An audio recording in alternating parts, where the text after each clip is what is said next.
It's fun to be inquisitive. Be nosy, stick to your passion, find out more for yourself. Quest is fun. Join me, Tristan Pang, on a journey of inspiration. Welcome to Youth Voices. Happy New Year, everyone. This is your host Tristan Pang on Planet FM 104.6. Hope you are enjoying your festive breaks and having a good start to 2018. So, yet again, I would like to thank 95B FM and its team for letting me use their studio for recording. In today's show, my featured guest, Alex Radley, will share with us his academic and career journeys, and also his interest in sports. Let's talk! Alex Radley is a graduate from the University of Auckland with a Bachelor of Commerce, specialising in finance and commercial law, and also a Bachelor of Engineering honours in chemical engineering. Before university, he was a prefect and mentor at Westlake Boys High School. And now, Alex is working at Crimson Education, overseeing European growth operations. Besides his academic and career work, Alex is an avid sportsman. He has interest in many sporting areas including rugby, athletics, surfing, mountaineering, and freediving. One of his listed sporting goals is to complete a decathlon consisting of 10 track and field events. Alex has many notable achievements. In 2015, he won the Spark Entrepreneur Challenge with Swift Supplements. 2 years later, he led a team of 27 engineers, gaining the highest score out of 25 teams. He is also a natural leader, completing the 360-degree program in 2013. In his final year of high school, Alex won the national gold medal for rowing in the under-19 lightweight 4 category. In the same year, his team won first in the first 15 North Harbour Rugby Championships. In the following year, other sporting achievements include being named the champion of the New Zealand Piha Big Wave Surfboat event, and being a finalist in the national 100-metre and 200-metre track sprints. So, welcome to my show, Alex. Welcome, Tristan. So, Alex, you did a BCom BE. What made you choose those degrees and your specialisations? Sure. So, essentially with engineering, I'm naturally innovative. I like designing and having my hands on products and associating, processes and coming out of high school, I was quite good at physics and maths, so engineering was naturally kind of an option. I did pick up the business side of things a little bit later on, once I'd got my, established into engineering a little bit more, because I'd always had sort of a passion to learn business skills, which can kind of complement that engineering side. However, it wasn't that straightforward. I mean, most of the way through high school, and because of kind of my environment, coming from a medical family, my dad was a doctor, brother was a doctor, mum was a nurse. So most of the time through high school, I thought I was going to go down the medical route. And I kind of suggest you to explore what's best for you, and also look for what kind of get some advice and see what's the best career path. Yes, that sounds great. And Alex, you do a lot of sports, so could you tell us some of your experiences in sports and what do you think are the benefits of doing sports? Sure.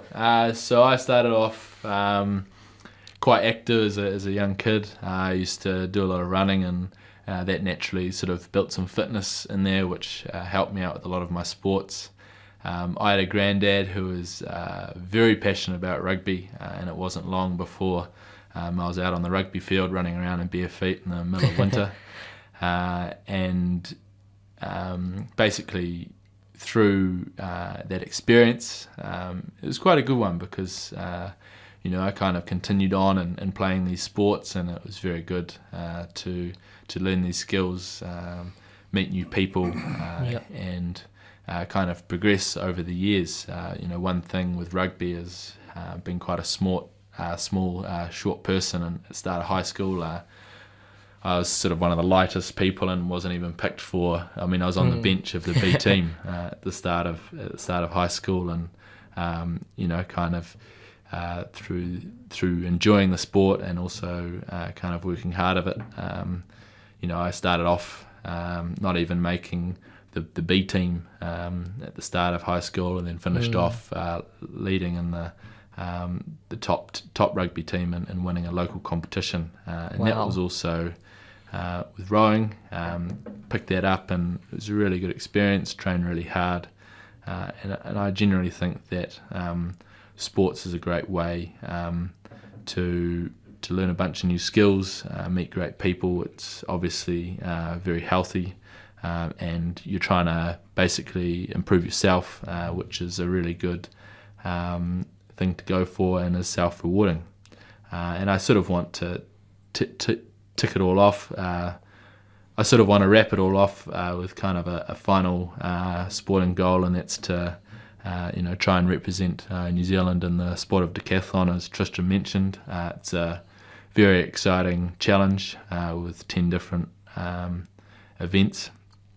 A huge amount of training to go through with it, and I see it as one of the greatest sporting achievements. Everything is measured either by a tape for how far you can throw or how far you can jump, or a stopwatch for how fast you can run. So I believe it's one of the purest forms of sporting performance, and something that I really want to give a good crack as a personal test. Definitely, sounds great.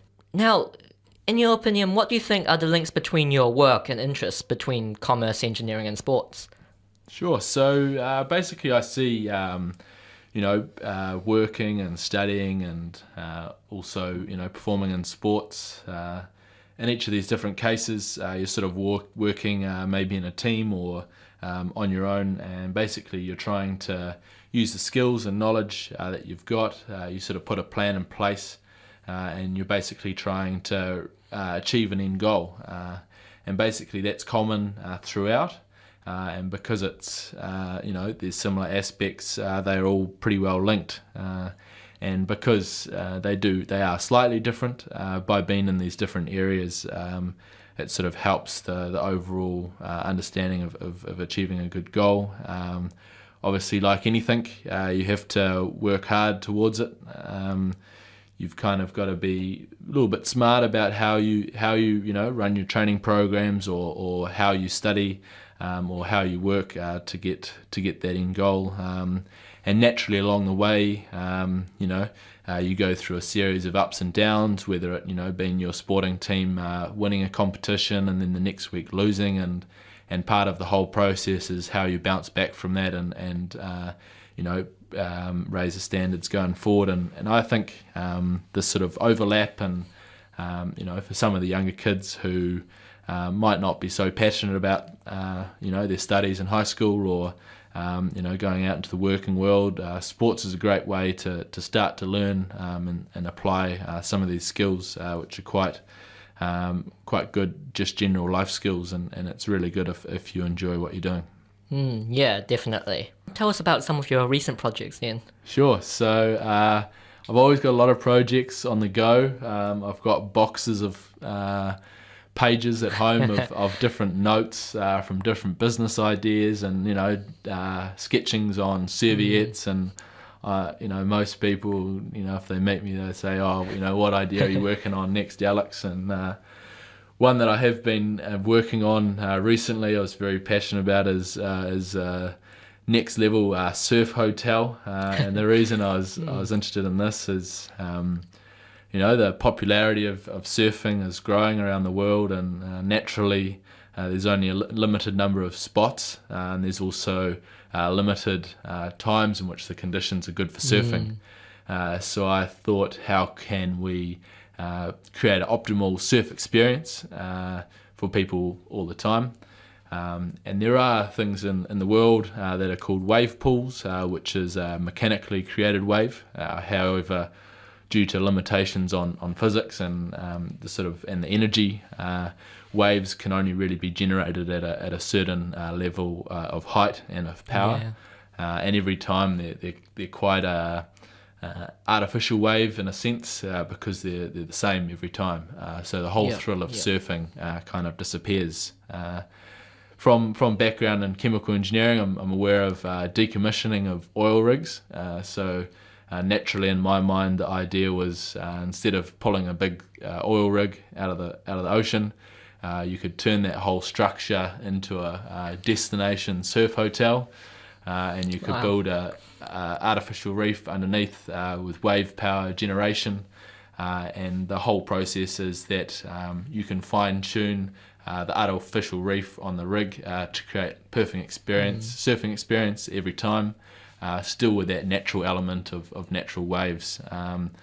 However, it's a very exciting project, one that, as a surfer, very passionate about surfing good waves, but a lot of the costs and ongoing legal obligations of big oil rigs have deemed that project a little more difficult than I had hoped or dreamed about.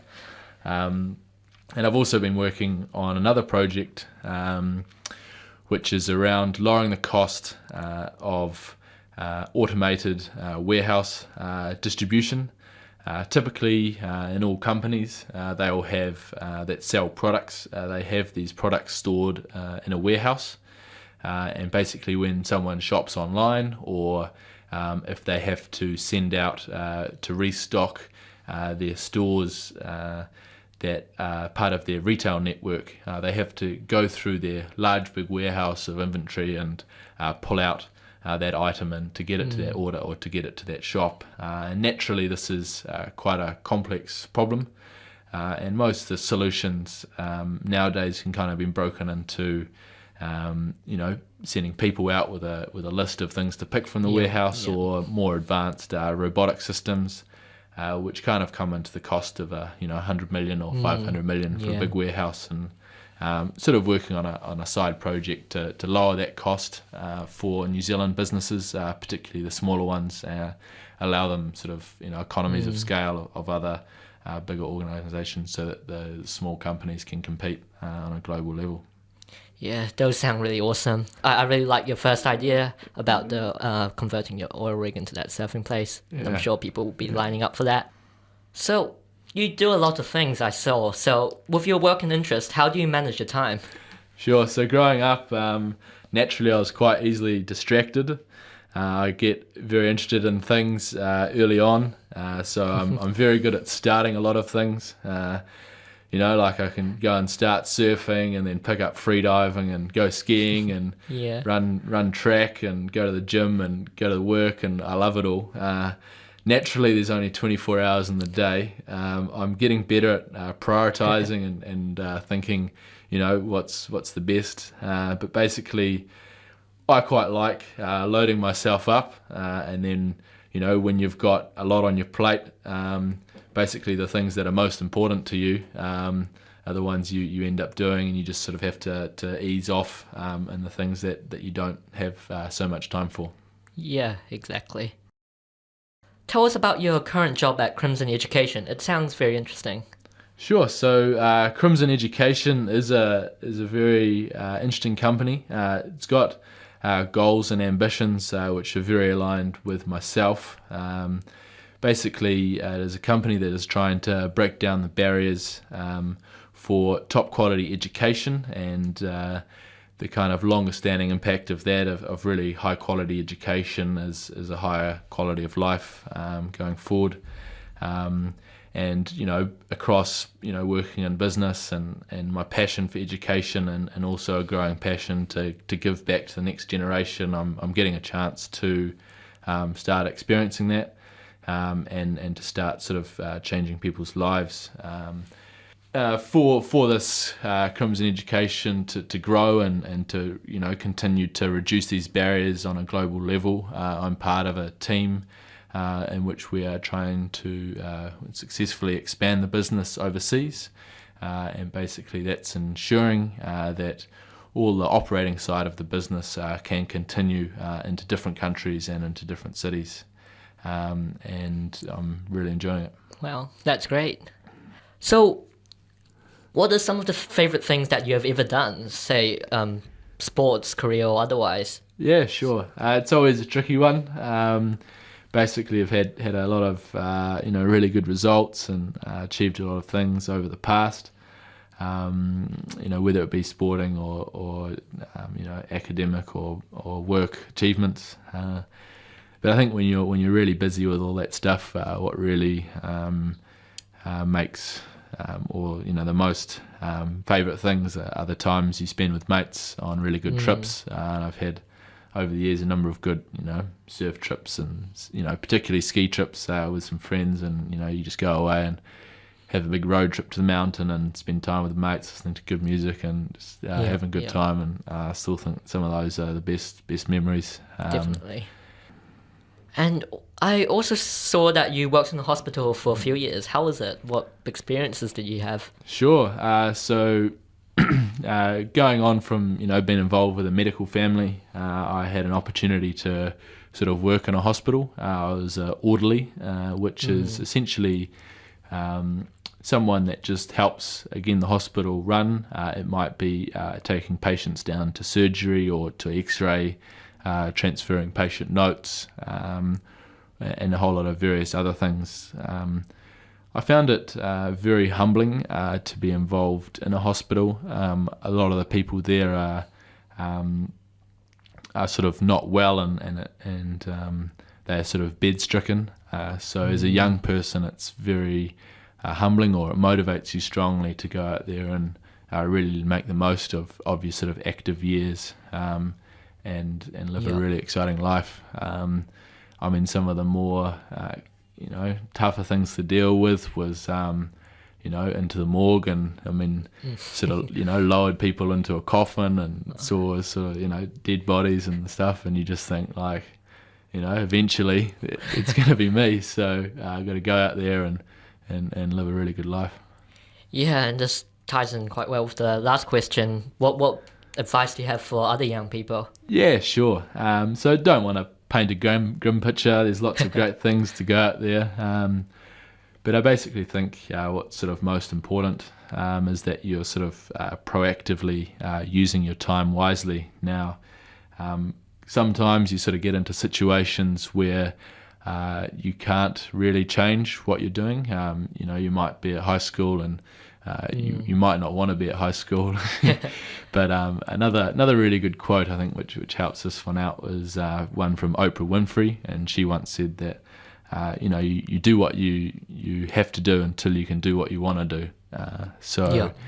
As part of being proactive and really using your time wisely on things that are important to you, there will be times where you sort of have to suck it up and work hard and push through, but basically making sure that you're doing that for a good reason, and using your time wisely. And I mean, if I was a young person, in high school, it's very tough, but going along and studying and applying yourself in school is very important, for a couple of reasons. One, I mean, if you spend better part of 20 years of your life getting an education, you really want to make sure that if you're spending that time, you're getting good outcomes from that, and I particularly think you really want to develop a strong sense of maths and English primarily, two core subjects. And I mean, if the way I like to look at that sort of education space is it's very tricky to sort of catch up when you're sort of behind. And one couple of ways you can do that is if you haven't had, say, a good year in, say, algebra, there's opportunity over the summer break to spend a bit of time relearning that stuff, because the next year you'll be doing the same subjects, and I mean, if you didn't learn it last year, it's very hard to do the next level up the year after, and that basically just means that you're not using that time wisely to learn those skills. And also, for some people, tutoring can be very helpful as well. Totally agree with all that. Very well said. And thanks for coming on to my show, Alex. No worries. Let's be inspired. Remember our last month's guest, Vanamali Joseph? Well, here's a great story to share with us from www.livin3.com. A very special bank account. Imagine you had a bank account that deposited $86,400 each morning. The account carries over no balance from day to day, allows you to keep no cash balance, and every evening cancels whatever parts of the amounts you had failed to use during the day. What would you do? Draw out every dollar each day.